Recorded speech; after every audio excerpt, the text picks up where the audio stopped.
Thanks, Lance.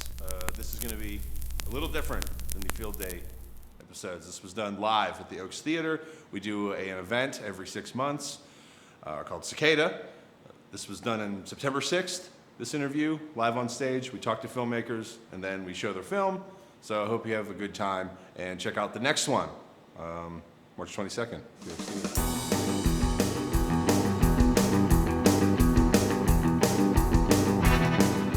All right, so Brandon, I want to start out. You have a special place in my heart. The first ever live event I had ever done was Haunted Oaks. And what year was it? You remember before, right? 2015. 2015. So you were the first movie I showed at the first ever live event I ever did, ever.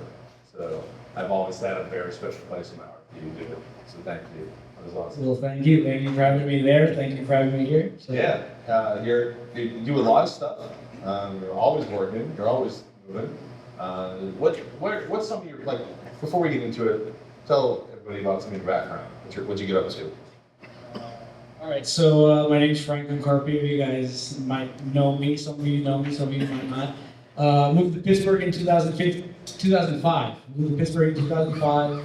I'm a filmmaker, a photographer, an all-around artist, but I love film. I grew up on set. My first 48-hour film project was in 2011, so I've been in the indie world for a while. In Pittsburgh? In Pittsburgh, yeah. My film career started here in Pittsburgh in the 48-hour film project in 2011. But then after that, I just started making my own, and that's where Breathe, the one that played at the Haunted Oaks. I started doing union work in 2018, and then I joined the union in 2019 as a grip. So I grip on set. Recently, I started doing drone work, so I do drone work now. But why should they do work for the rest of us? like you said, I like to be busy. So something you mentioned about the locust stuff, about how they emerge and come out of their shell. I want to just add on to that because I think that's literally what I'm doing, and I feel like all filmmakers do with every project that we do. We're emerging and becoming our artistic self. Because I'm going to speak for maybe a few artists in here, but artists do projects because they feel the art inside. Yeah. So every project that they do is an extension of themselves, and little by little they're emerging. And that's kind of what I've been doing the last 10, 15 years. Not all my shorts have been great, but I just kept on doing them and because I think I'm so stubborn that I don't want to do anything else. I worked a 9 to 5 for 3 years, and it was awful. It always is awful. Obviously getting paid regularly is definitely nice, but I'm with you. I'd rather live poor doing something I love than live with money doing something I hate. Clap for us.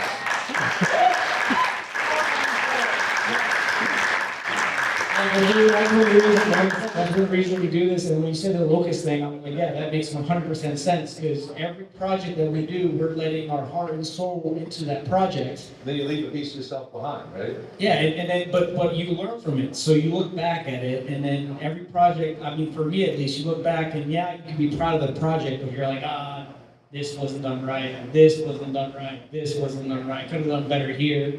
And that's every artist. But that's why next project, you're emerging more, and getting out of that other shell. So essentially that's what I've been doing the last 10, 15 years. Just every project is emerging another version of myself, trying to get better, trying to become that ideal version of the artist that you see yourself. Yeah, see, that's why I love you, dude. You get it. You get it. Like, why did I go here in the first place? I could have had you do it. Like I said, the only reason is just I'm just too stubborn to do anything else. I just don't I don't want to do it. Well, I think a good artist is stubborn, right? Because there is no shortage of things in this world to tell you to not do the things you love. You talk about everything that wants to kill us, that wants to kill locusts or whatever, and what they say that an artist is a child that never grew up. Yeah. So you just said you're like, I'm stuck at 20. I'm getting older every year, and I still feel like the same idiot I've been, my whole life. Yeah, I see the mirror keeps getting uglier, but I feel. I mean, more wrinkles, but we still do the same things. I don't know, for me at least, you just try to make movies and try to make art. I mean, and you're ambitious. I mean, this film here, which I've only ever seen written in print. How do you say the first word? EOS. Yeah, that's how I'm saying it. EOS 6. So like this is ambitious. So you shoot hot, right? Like, what's that feel like? I mean, do you feel like you land, or do you feel like you're gonna go for it, and you're gonna swing, and sometimes you're gonna hit, and sometimes you're not? So I wish I could say I'm as confident as I feel, but this project that you're about to watch didn't come out to what my standards in my head was. But looking back, every time I watch it, I'm like, oh damn, I made that. Like, Yeah. I'm so proud of it. But as an artist, you always want to be better. So I see. So there was gonna be. It's an action movie. It's an action short. But there was gonna be wire work, and then he got sick. As everything happens on set, things go wrong. And then you adapt. So our stunt guy, he got sick, so we did no wire work.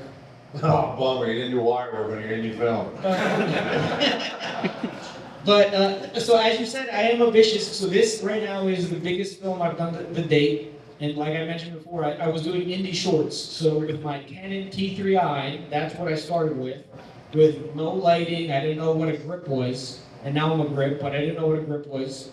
And so this last short was the first short that I had a full crew, where I had grip gear, lighting gear. But the only reason I used those things was because the last 4 years I've been working on big movies. Yeah. And I'm literally looking at how they do it, like I'm watching them, and I'm like, oh, that's how you make a movie. Yeah, like processing, like taking in everything you're experiencing. Because like I said before, all I did was a camera. I just had a camera, I had ideas in my head, and I did photography, and I have an artistic background, so I kind of could make the shots look good, but I didn't know anything about lighting. And any filmmaker out there, it's not the camera you use, it's the story, it's lighting, and sound. Those are, like, literally making a movie out of it's good audio, making a good story, but it doesn't matter, you can film on your camera, because Tangerine is a Sundance film, or, winner or whatever, shot on an iPhone. You don't need big stuff. But it's engaging and it sounds good. Yeah. It is, but once again, is like, so this is my most, ambitious one, but the last one that I shot, Rough and Tumble, which I think a few of you have seen, was shot in one day, with no lighting, no grip gear, nothing. Yeah, that's right. You dominated the last Cicada. You stopped. If those haven't watched it, watch Rough and Tumble. Curtis Caldwell's in it, killed it. But it was shot in one day, no lighting, no grip gear, but I'm still very proud of that. But also compared to this one, it was a little bit more production value. Obviously I didn't, in my head I didn't hit where I wanted to hit, but I'm still very proud of it. I hope you guys like it as well. But yeah, I'm hungry. Yeah, I'm man. ambitious. So you're proud of it. I love it. So do you all want to see it?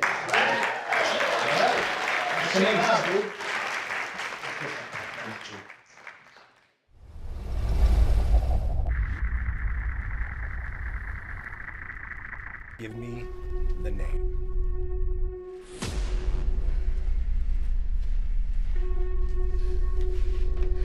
I know you got a guy in my crew. Give me the rap. There's people everywhere. This is all I can get.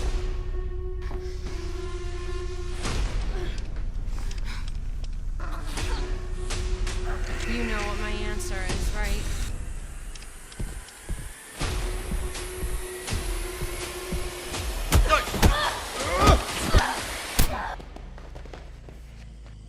Let's see how far you can go.